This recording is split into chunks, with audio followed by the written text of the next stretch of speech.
Hi there, my name is Chris Doman. I'm the co-founder and CTO of KS Security. Today, I'm going to be talking about cloud forensics briefly. So today, we'll go through how you can respond and investigate breaches in the cloud using both logs and resources, and some of the differences in between there as well. So in the cloud, can you actually find the root cause of an incident? So how someone got in just using logs? Kind of depends. This was all kind of put a bit more comically by Florian Roth. This meme is DFIR in the cloud, just log analysis. I think by this he meant that often you're deigned to only use the resources that the cloud providers decide to give you in some environments, which can make things pretty tricky. We're talking about cloud forensics as being forensics of the entire cloud estate. It's got everything from host forensics, log forensics, network forensics, control plane forensics. Whereas if by cloud forensics you really do just mean the cloud provider level, that might just be the control plane, then really is just logs, and you've got less to go on if that's kind of what you're considering your response on.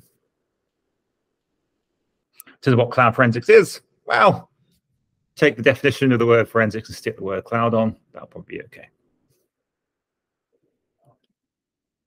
AWS themselves break this up into different incident domains. So they talk about the service domain, so IAM, access management, billing, that kind of thing.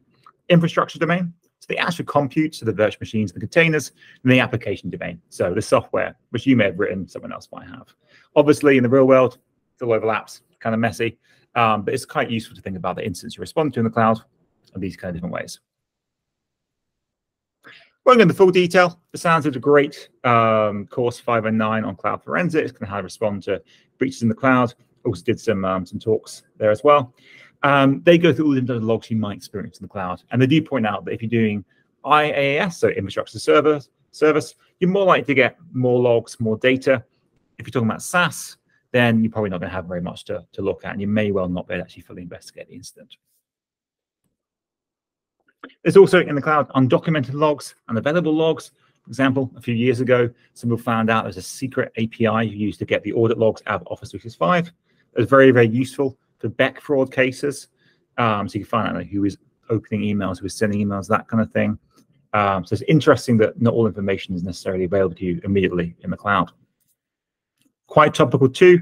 Recently, Microsoft did the right thing and made full audit logs available in Exchange, even if you hadn't paid for the highest tier access, given some of the things going on there at the time. So definitions are indeed quite boring. Here's a quick example of a breach in the cloud. So let's say the attacker has exploited the Elastic Kubernetes service in AWS, which I've picked on because Kubernetes and AWS can be quite complex to respond to. We then pivoted, moved laterally by hitting the container metadata URL. If you're not familiar with that, basically one of the things you can potentially do is you hit magic URL if you already have access to the container, and it will give you things like the credentials, the profile associated with that container. Basically, you can touch other stuff in the cloud once you hit that URL, potentially. And then in terms of what they do, like the attacker's action on objectives, in this example, they've ran some S3 bucket, because that's an interesting trend. AWS themselves are talking about that quite a lot, as are SANS, so something to keep an eye on. Often they just delete the files, in which case you're kind of okay. Other times they then extort you by saying, we'll publish these files, in which case you probably have a bit more of a problem.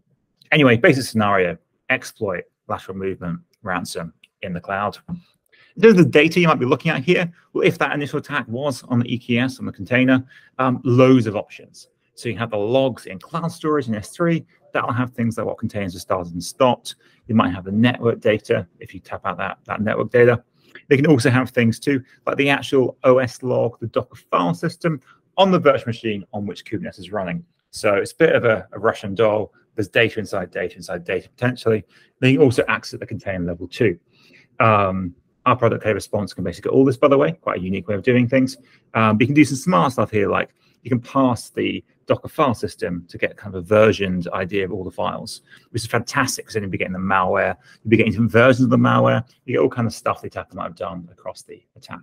Otherwise, if you're just relying on the logs on the cloud side, you'll have no idea what happened.